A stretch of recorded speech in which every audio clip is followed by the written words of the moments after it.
The Western miniature market is well served by Western-centric miniatures. Now, this isn't like a East versus West political video thing. You know, I have no prejudice against kind of weird divides between different ethnicities, but I do think that it's easier to get European-based and European thematic miniatures in the West. But what about Eastern-themed miniatures? What about the Chinese miniature makers? Now, they're a lot harder to find in the West because they're not usually sold on Western e-commerce platforms. So let's look into what miniatures are available for the Chinese miniature market. How many people know what the Ming Dynasty army was like? How many miniature collectors would be interested in recreating an army of the early, mid, or late Ming Dynasty? How many Ming Dynasty miniature armies exist? The answer to all of these questions is of course difficult to quantify, but it should be clear that this is an uncommon topic in the cultural discourse in the West. And this may even be the first time you've considered this topic at all. I have a fascination for underrepresented armies in miniature tabletop wargaming. Perhaps I like novelty or unusual things. In my project covering the factions of the Imjin War, I knew that the Japanese would have the highest visibility for Western audiences. I felt inclined to cover the Chosun dynasty of Korea as a starting point, because the Imjin War took place in their homeland. The Chosun army is a less represented army to examine, and the Japanese would be much easier to cover later. I've looked into the Chosun army in some detail, but what about the Ming? Like I said, I like underrepresented armies in wargaming. I'd like this video to hopefully raise some awareness so people can know what's out there. In this video, I want to examine the topics of why Ming armies are not popular for Western audiences and what Ming Dynasty miniatures are available for a collector. First, let's examine the socio-political and cultural factors influencing the perception of China. Then, we will showcase various Ming Dynasty miniatures. Modern perceptions of China. It's quite obvious that since the COVID global pandemic, that China is seen as a geopolitical rival and enemy of the West. Even if we discount the West, we can't ignore that there are serious geopolitical tensions with China and Asia broadly in general. There's Japan and Korea, and Vietnam's trying to do business on the DL, but there's thousands of years of tension. There's a lot of sordid history between them. So basically, Chinese culture is not looked very favorably right now on the global stage. China is not well liked on the world stage by many in the international community. There is a view that China uses its economic might with its huge population and spending power, as well as the threat of its giant army to bully its regional neighbors into submission. There is a view that China is aggressive with its messaging, coercing Western companies to comply with its messaging or risk losing access to its large markets. China also has regional frictions, such as disputing territory with the Philippines, the claims that Korea steals from Chinese culture, and hundreds of years of bloodshed and hatred with the Japanese. This image of hostility and coercion creates a negative perception of China in some countries, which unfortunately extends by association to Chinese topics. If your idea of China is negative, then without good reason, you would be less interested in Chinese products, ideas, and cultural exports. As a hobbyist, the chance of you looking into the Ming Dynasty military was already low, but a general disinterest in China would not help. While historically there were Sinophiles in the 1800s, as China was positioned as an enemy in the Cold War onwards, popular Western consensus was no longer interested in covering or praising the cultural practices of their geopolitical rivals. We can contrast this with the reception of Korea and Japan in the West. Geopolitically, Korea and Japan are allies of America and parts of Europe from post-World War II onwards and have westernized to a greater extent than China. This naturally leads to positive news stories in the public discourse, from friendly relations between Japan, Korea, and Western nations, encouraging positive views of the other, and the subsequent cultural exchanges such as tourism, which leads to greater awareness of the other. With a positive perception of Korea and Japan, Western nations would be more interested in their products, ideas, and cultural exports. Besides the reception of geopolitical relations, Chinese media has not been as welcome in the West as compared to Korean and Japanese media. The very nature of governance in the Chinese model is not conducive to creating engaging media. The censorship of Chinese media means that media needs to align its messaging with the Chinese Communist Party, so it gets altered to fit this messaging or gets made with this messaging in mind, and media made under such restrictions is unlikely to be inspired. Audiences can tell when ham-fisted messages are being fed to them. It makes the piece less appealing. It just doesn't feel authentic, and everything is suspiciously tame. Often, media is made specifically for Chinese audiences in mind, without accommodating for Western tastes in a way that Korean and Japanese media might consider. In addition, the development of China in the modern world was not done with the firm partnerships with the West that Korea and Japan had. So cultural values don't readily diffuse and exchange in the same way, making it harder for them to spread. China therefore has problems exporting soft power. What this means for miniature wargaming is, if there was a novel about the Ming Dynasty army or a movie or TV show, you'd be less likely to watch it, because it might be garbage, which in turn limits the spread of and interest in these ideas. In contrast, Korea and Japan have been excellent at exporting their culture. In the mid-19th century, you had the movement of Japonism, which influenced Western European artists. If we fast forward to more recent times, the modernization of both Korea and Japan, being funded by the West post-World War II, and Korean War for Korea specifically, means that many cultural exports spread naturally, and indeed much media was purposely designed to be consumed by the West. Look at the popularity of K-pop and Korean visual media such as Squid Game and Parasite, which were huge hits for Western audiences. Japanese media is prolific in the Western perception as well, as the export of anime and manga to the West has been hugely popular, with many people at least being aware of anime and some making it a part of their identity. It helps that if you willingly engage with a culture's media, you will internalize concepts and ideas from that culture. But the Chosun Dynasty army is similarly underrepresented, while the samurai are everywhere. So the broader political climate can't be the only justification for tabletop wargaming. There's a broader media influence, sure, but miniature wargaming is very niche.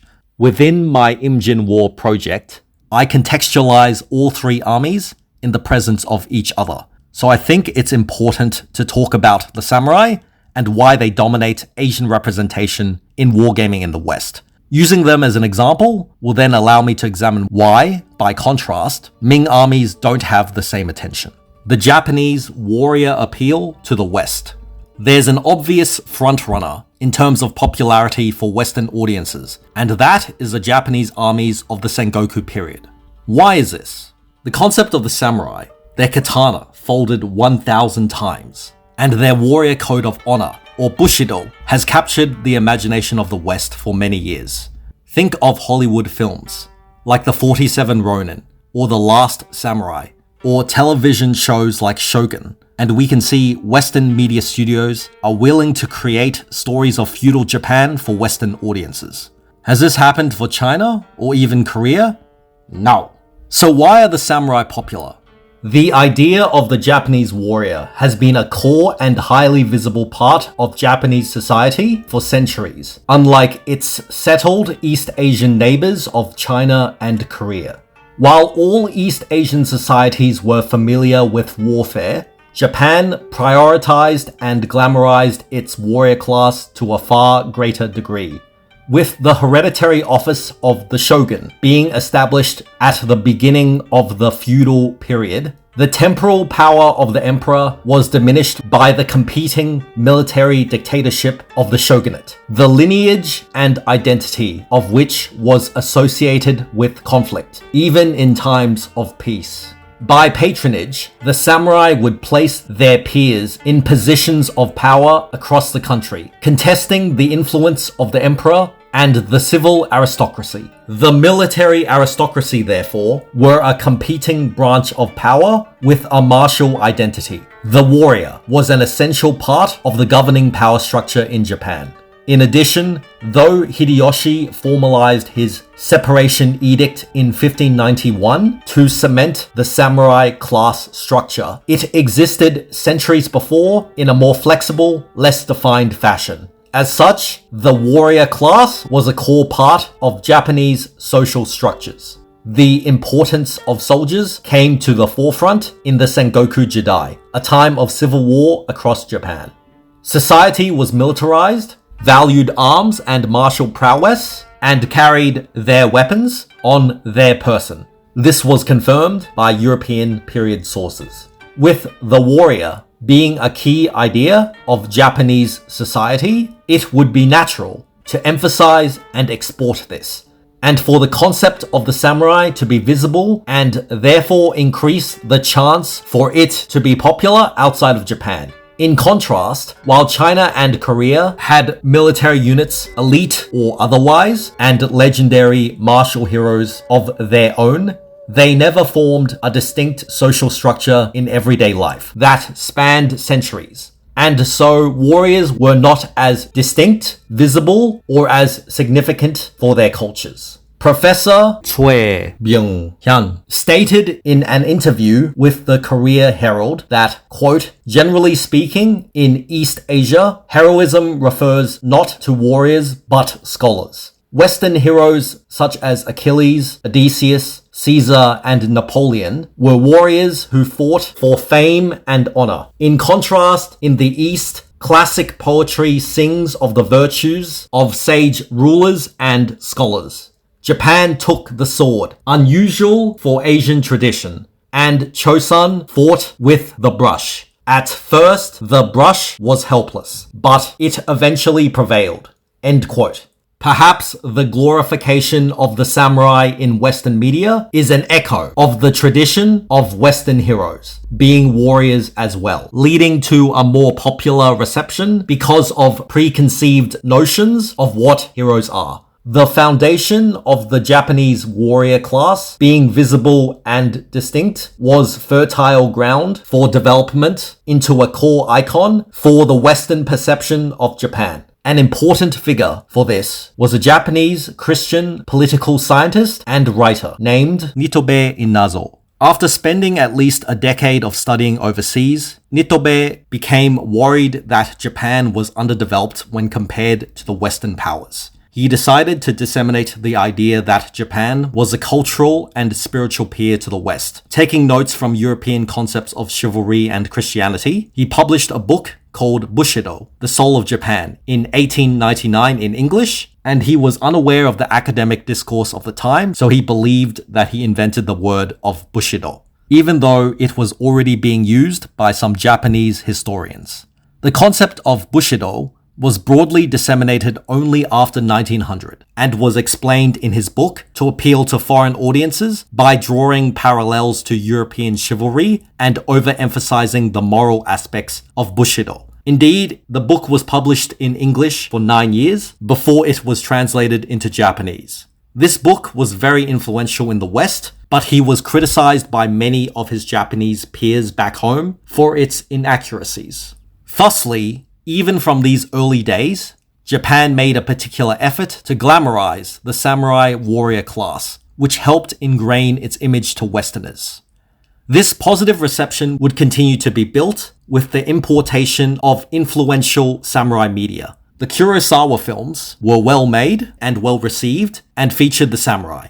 The James Clavell novel Shogun and subsequent TV series, Twice, were very successful. Both times. The samurai have retained and built upon their reputation in Western pop culture. Fast forward to today, and you have popular media about the samurai, such as television shows, animation, movies, and games. And this broad interest has coincided with English sources being widely available to the public, with many books written by Stephen Turnbull for the Osprey series, a common reference point for historical wargamers. Interested parties can then delve deeper into English sources, and it helps proliferate the wargaming scene for samurai. It helps that the samurai aesthetic and tropes are very distinctive and recognizable. Their concept as a warrior class is ingrained in the popular culture as the falsehood of Bushido, and their aesthetics of armor are unique in the world and iconic to them, with elements like the shikoro protecting the neck and their elaborate helmets and masks. I suppose the body armor resembles the lamella of many cultures, but they do take the decorative rope work further than most. The samurai as a class grouping have recognizable, easily listed features that can be marketed efficiently. Chinese and Korean soldiers, with a lack of a single warrior class or visual identity, or association with persistent tropes, did not have the same iconic elements. I mean, the Koreans did have the hwarang, but they didn't catch on in the same way that the samurai did. The initial foundation for wargaming success in the Western cultural sphere is there. You have the inspiration of popular media to raise awareness for the topic. You have in-depth historical sources in the English language for those who want to know more. But most crucially, for wargaming in particular, there is a great availability of models, plastic, metal, and STLs. You can't wargame without the base component of models. Even better, there are rule sets that cater specifically to samurai warfare, such as Clash of Katanas and Test of Honor. So for someone inspired by Sengoku Japan and wanting to wargame it, they have the choice of many ranges of quality wargaming figurines. They have cultural inspiration from the many movies, TV shows, books, and games, and they have more in-depth information about the histories in accessible internet articles and social media in the English language. So knowing this, what can this show us about the situation of the attention for Chinese armies in miniature wargaming in the West? The example of the samurai shows the importance of cultural awareness for historical wargaming. Chinese media never exported the enduring idea of a Chinese warrior class to the West in the same fashion as the samurai. While I guess Chinese martial artists were an example of a cultural export for the concept of Chinese warriors, and wuxia movies have gained traction in the West, there's no single cohesive identity for martial artists in the same way that samurai have.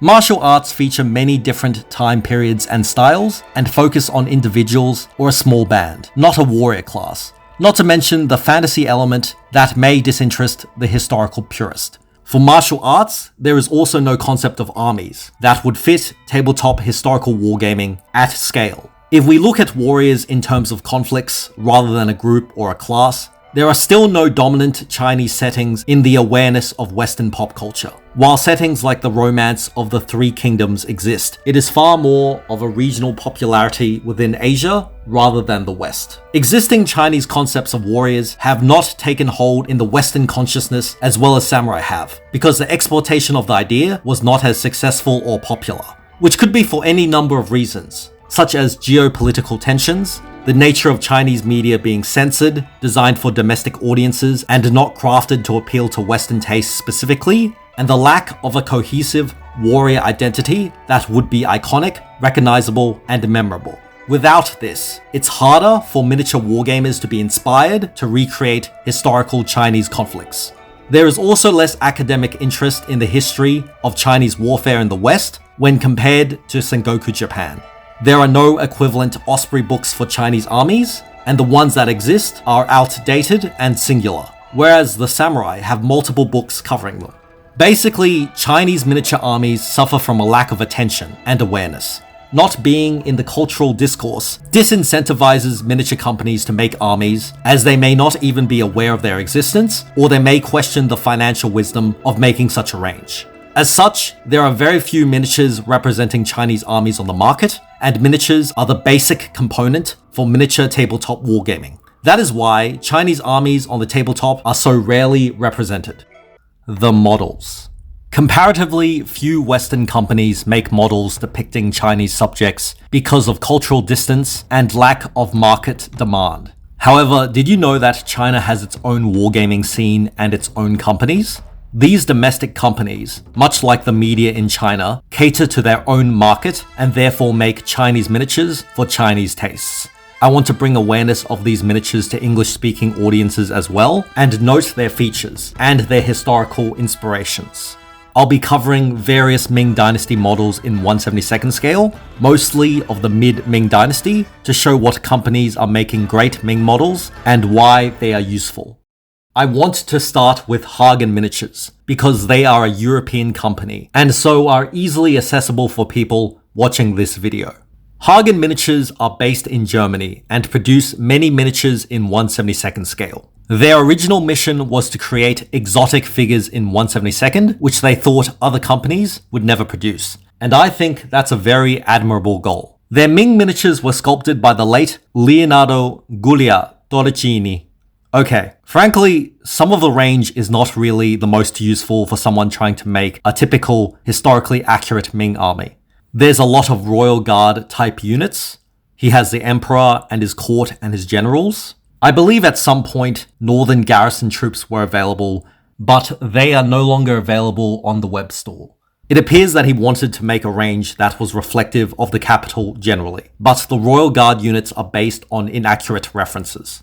However, this range was made in 2017, and the lack of information available at the time means it was still a valiant effort in making these miniatures. We are still learning new aspects of Chinese armor tradition now. I think a big issue is that Chinese historians did not have a good understanding of Ming armaments until recent years.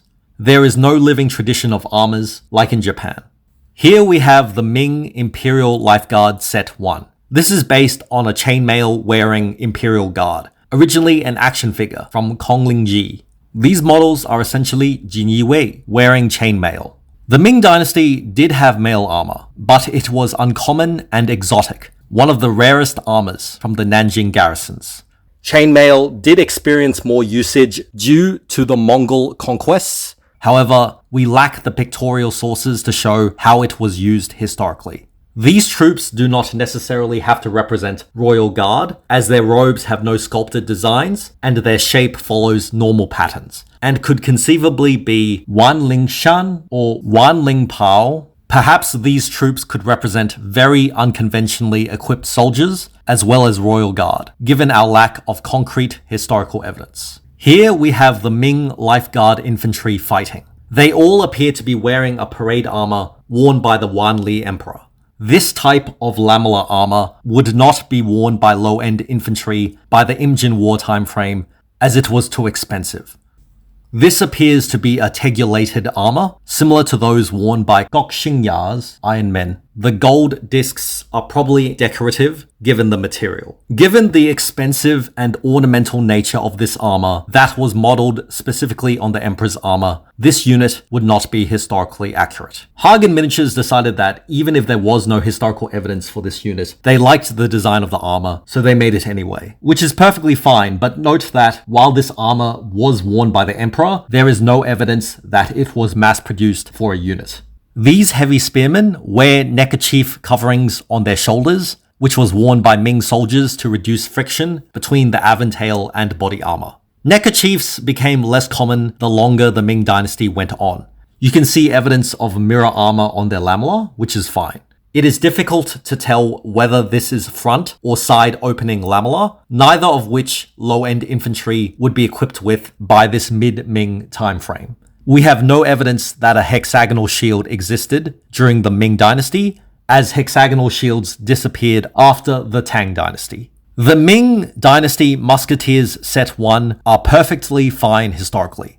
I want to note that the original reference that Leonardo used had half-sleeved brigandine, which was extremely rare, with only one pictorial reference being from 东国衣冠年火画册. And so, this unit having half sleeves would be considered inaccurate, given that almost all troops had no sleeves or cap sleeves. But given that we do have a single source for half-sleeve brigandine, even though half-sleeves are a hallmark of Chosun Dynasty soldiers, I would say it would be plausible for the unit to be equipped with the very rare half-sleeves. But I commend the sculptor for going the extra mile to change it to a far more common look, which makes the unit far more usable. This set of Ming musketeers has many problems. It has a helmet that is likely Japanese. No one actually knows where it's from. The physical object has never been on display. The proliferation of this helmet originated from a sketch in the 1980s. Plated mail helmets can only be found in Edo period Japanese and some Ottoman or Central Asian or Mughal examples. Chinese sources have themselves misidentified this helmet, which is unfortunate, but it is still historically inaccurate. Brigandine pauldrons are a hallmark of late Ming Dynasty only in the transition to the Qing Dynasty. This type of brigandine should have armpit and groin covers. The artwork for this kind of musketeer was very common, so it's understandable that it was used as a reference point. But unfortunately, with modern knowledge and hindsight, we can tell it is ahistorical. We now move on to the Chinese sellers. They make the most diverse ranges and most historically accurate troops on the market because Chinese sellers would have an interest in catering to their domestic markets, which would have a stronger grasp on what their nation's troops would look like. Most of the sellers are split between TaoBao and idle fish, or Shen Yu. On the platform of idle fish, there is a seller named Oppo, who makes unconventional Ming Dynasty soldiers. What I appreciate about Oppo Miniatures is he creates miniatures that utilize known but uncommon Ming equipment, which may mean that his soldiers can be speculative, but they could plausibly exist historically. His soldiers utilize throat armors, kettle helmets, and late brigandine pauldrons in interesting combinations. He also makes an effort to make war wagons. He is the only seller I can find that makes Ming war wagons, and he also sells a variety of other troops from other dynasties, such as from the Song dynasty, and he even makes some inaccurate Chosun Koreans. Oppo, brigandine armored cavalry, have combined inspirations from multiple pictorial sources to make miniatures that don't exist in period artwork, but could plausibly have existed. They are alterations of Xingjing Tu, wearing single-piece brigandine rather than later two-piece, with an additional brow guard and throat armor. We have some archaeological evidence of Ming throat armor and 4 pictorial sources to reference, so our knowledge of throat armors is not extensive, but this style of brigandine throat armor is never seen in Ming artwork and only appears in early Qing armor examples. It is conspicuously absent in the armors of the later Jin dynasty leaders, but appears in the transition into the Qing dynasty, implying it was developed later. It seems unlikely that Ming troops would be equipped with this style of throat armor, therefore. The brow guards date to the late Ming period. We could speculate that these miniatures represent soldiers from the late Ming, wearing older style single-piece brigandine, which was perfectly fine, as the single-piece brigandine still appeared in 1630s to 1640s wood prints, or they could be mid-Ming, but it seems unlikely that, given the dating on their throat armor, that they would be mid-Ming soldiers transitioning to the late Ming, wearing prototypes of later armors. The arm armor should be tripartite pauldrons, followed by superfine plates, but these models depict arm guard styles, commonly used by capital garrison troops, not the northern frontier armies.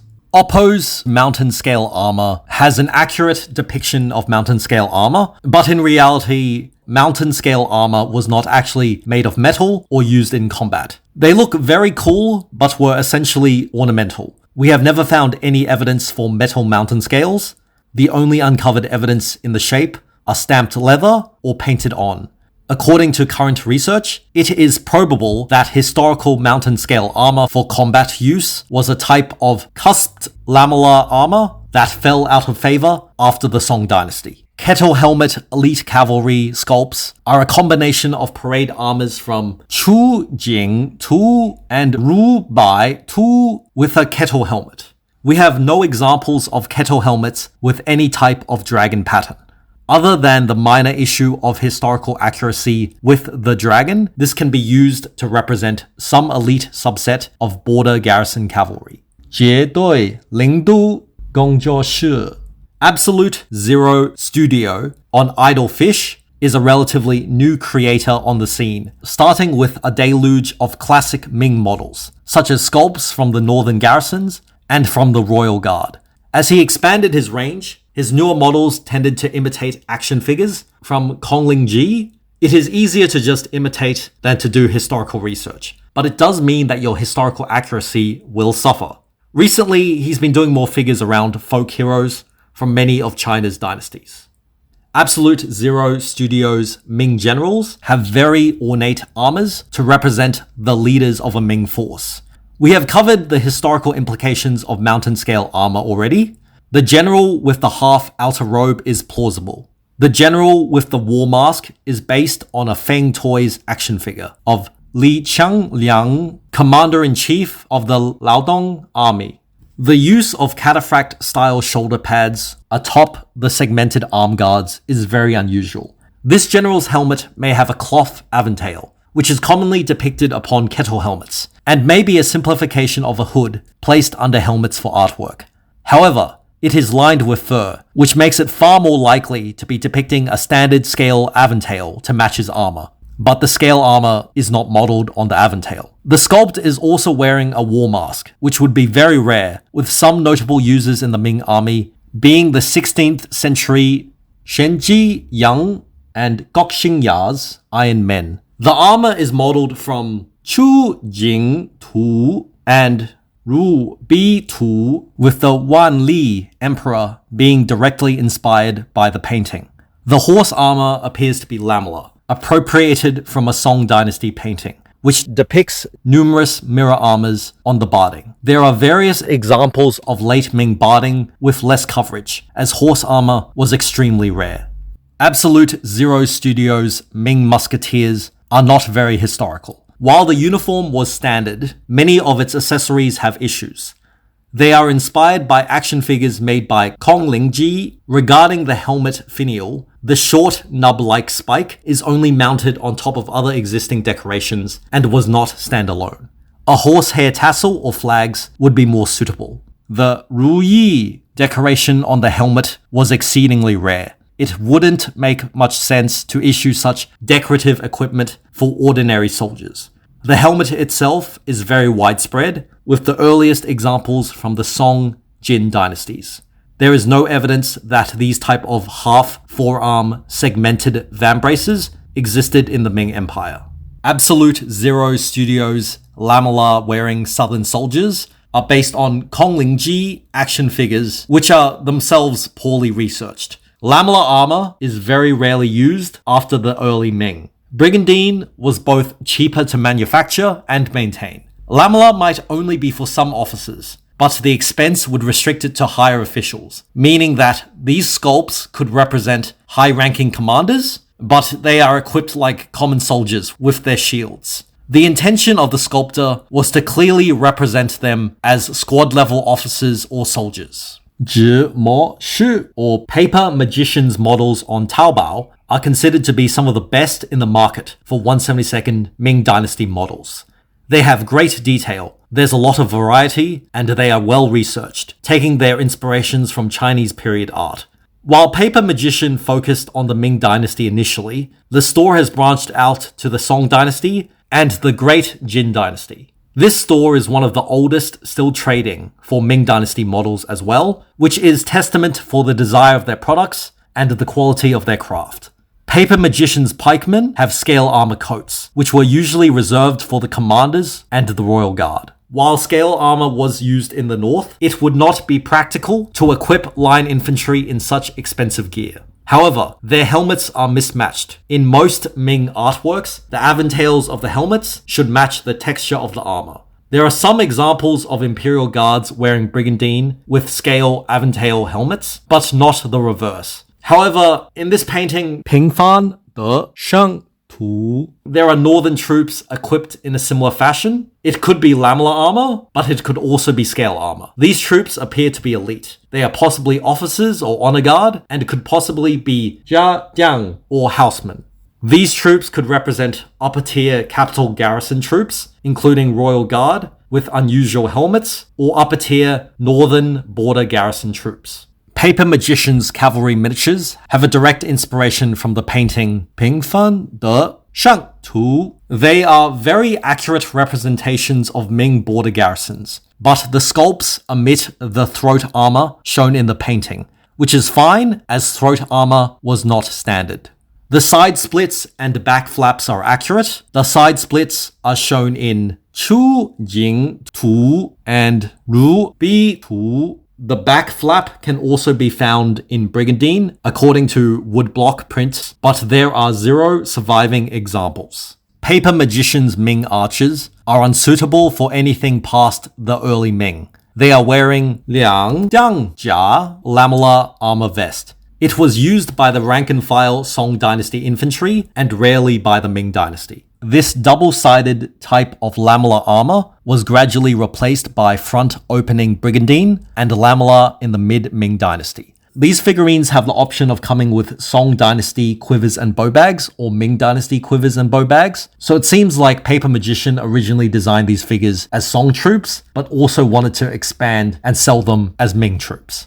Qian Liang Zhanzhong Wolf of War on TaoBao are one of the oldest storefronts for the Ming miniature market in 1/72nd scale. They have offered metal Ming soldiers for many years, and their models are historically accurate and well done for the most part.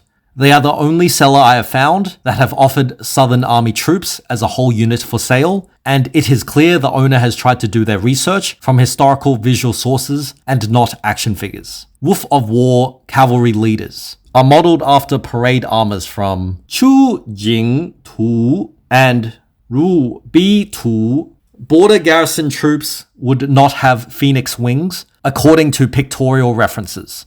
Note the back flap of the lamellar armors, which is accurate. The leader is modeled after Pingfan de Sheng Tu. You can tell the clear visual inspirations for the body armor. The sculptor probably had a low resolution scan, so that's why the apron armor is scale and missing the groin guard. The helmet with the disc looks similar to the one in this painting. Pingfan de Sheng Tu. The aventail should probably match the body armor. There are no sources for the scarf or neckerchief being used by border garrison cavalry. Wolf of War Southern Army troops are modeled after the two anti-pirate scrolls and are historically accurate.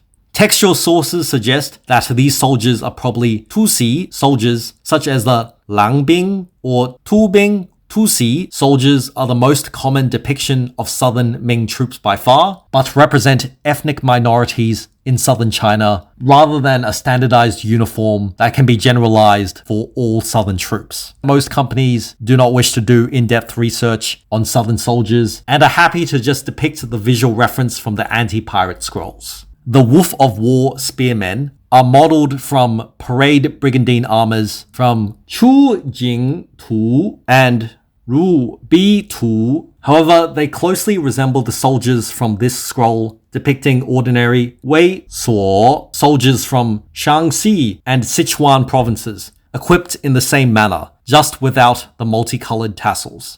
We know that these hat-shaped helmets or kettle helmets were used in border garrisons, so these models could flexibly be used to depict the northern garrison troops or capital garrison troops. But since these models lack the multicolored tassels, it's probably more appropriate to use them to depict the northern garrison troops, rather than capital garrison troops. However, the Chinese character for brave, found on the backs of these miniatures, is depicted across China except for the border garrison troops, so these models are just generally imperfect. Arsenal models, or兵工厂模型, on Idolfish make a very wide variety of Chinese subjects from across many dynasties. In terms of soldiers, his Ming Dynasty troops are a mix of standard northern troops and some slightly esoteric officers.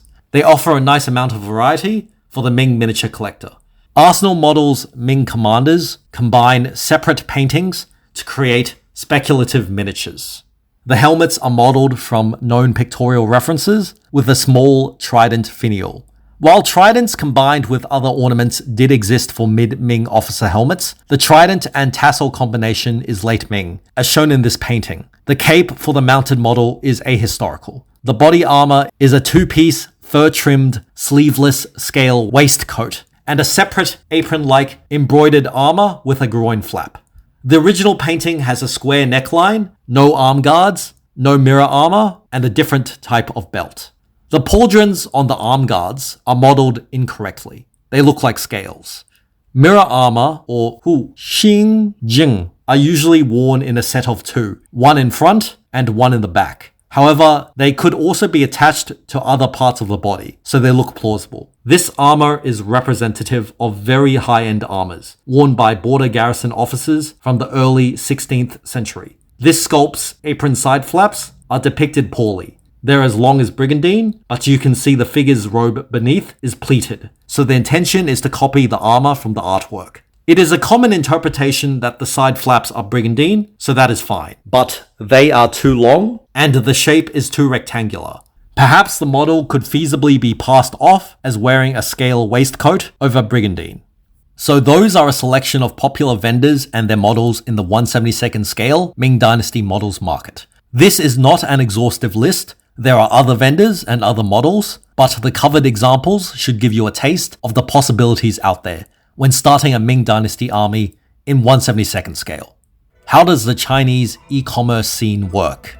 So you've seen the models and considered the geopolitical conflict of nations attempting to influence international discourse that affects the models. A final element to consider is how these models are purchased. The way many miniature companies operate now are online, without public storefronts, to minimize ongoing costs, and to make their niche business model sustainable. So how does Chinese e-commerce work? I went out to interview 2 experts in this subject matter. Kids who buy a lot of stuff online. Hi. Hi. This is Shinjakasu. Yes, hi. Tell us about the state of Chinese e-commerce.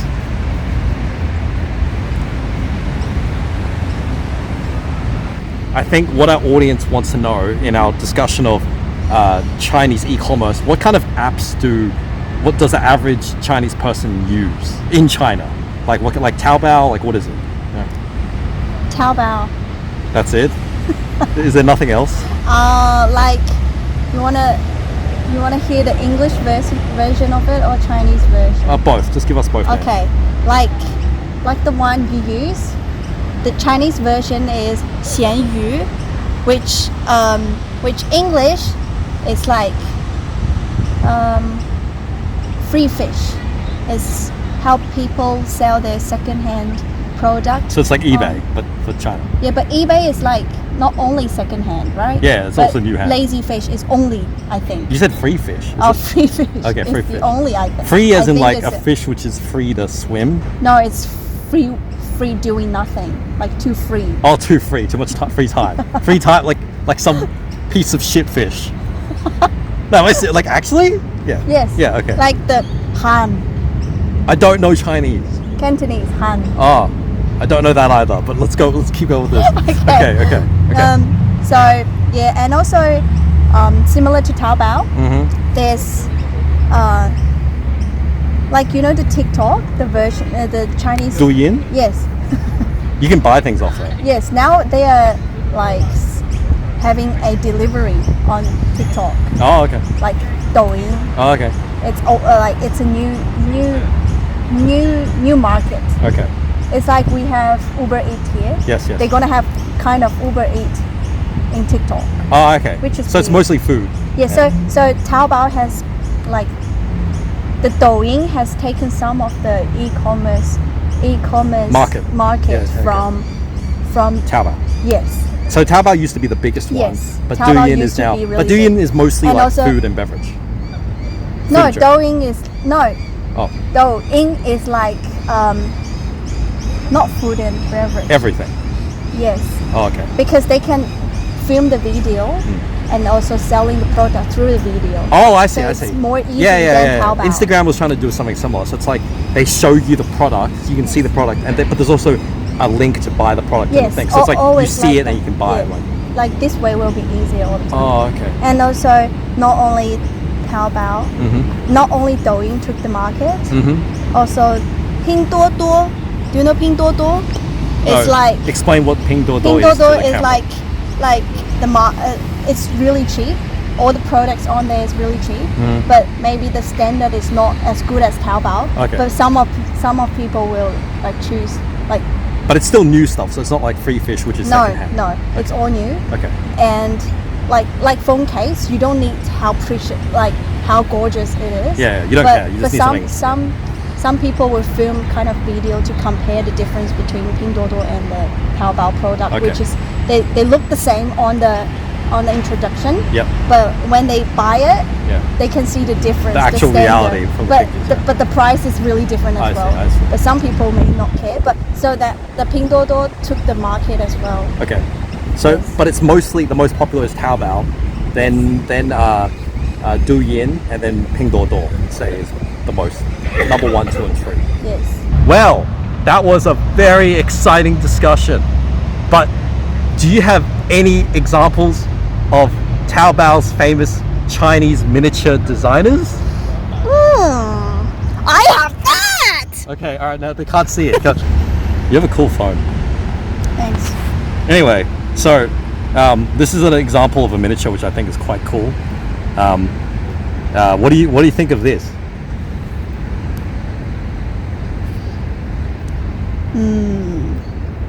The Ming Dynasty Owl Buddha armor is very detailed and beautiful. Is that what this is? I thought it was just like toys and stuff. No, it's beautiful. Okay, whatever you say, you nerd. And here we've got Nick, who is also... Say hi. Hi. Yeah, no, it's okay. And he also buys things via e-commerce in China too. So, Nick, what are the most popular Chinese e-commerce platforms? So it's TaoBao and free fish and maybe TikTok, because normally Is it Douyin or TikTok? Because Douyin. Because TikTok's we don't in have the West, right? Yeah, we don't have TikTok in China. It's not allowed. I know. Yeah, I know about that. But like, so everyone, do you think e-commerce is so popular that retail stores, like in-person shopping, is a lot less now? It's more or less now. Yeah, so it's almost everyone is buying things online. So e-shopping, e-commerce is big. It's huge. Yeah, it's huge, but not like almost people. Some people will still go to the retail shops. Okay. It's just like 70% will go shop online. Oh wow, yeah, that's a lot. That's high. That's high. Okay. So not half to half. But Okay. Great. Okay, excellent. Thanks. Thank you. Yep. no worries. Well, I hope you found the discussion of Eastern-centric miniatures and Chinese miniature makers helpful. It's difficult to get this information in the West, so I thought it'd be good to make a video and truly try to explain it as much as I knew, because I think that Eastern miniatures are beautiful in their own way, with their own style. So hopefully you found that informative. So this is Cleo from the painting bench. Gonna walk down the wall now. I'll see you guys later. Many thanks to the Command Bunker for sponsoring this video, for supporting miniature wargaming for the Imjin War conflict, and for providing historical information on the relationship between Europe and Asia, which I've used in this video.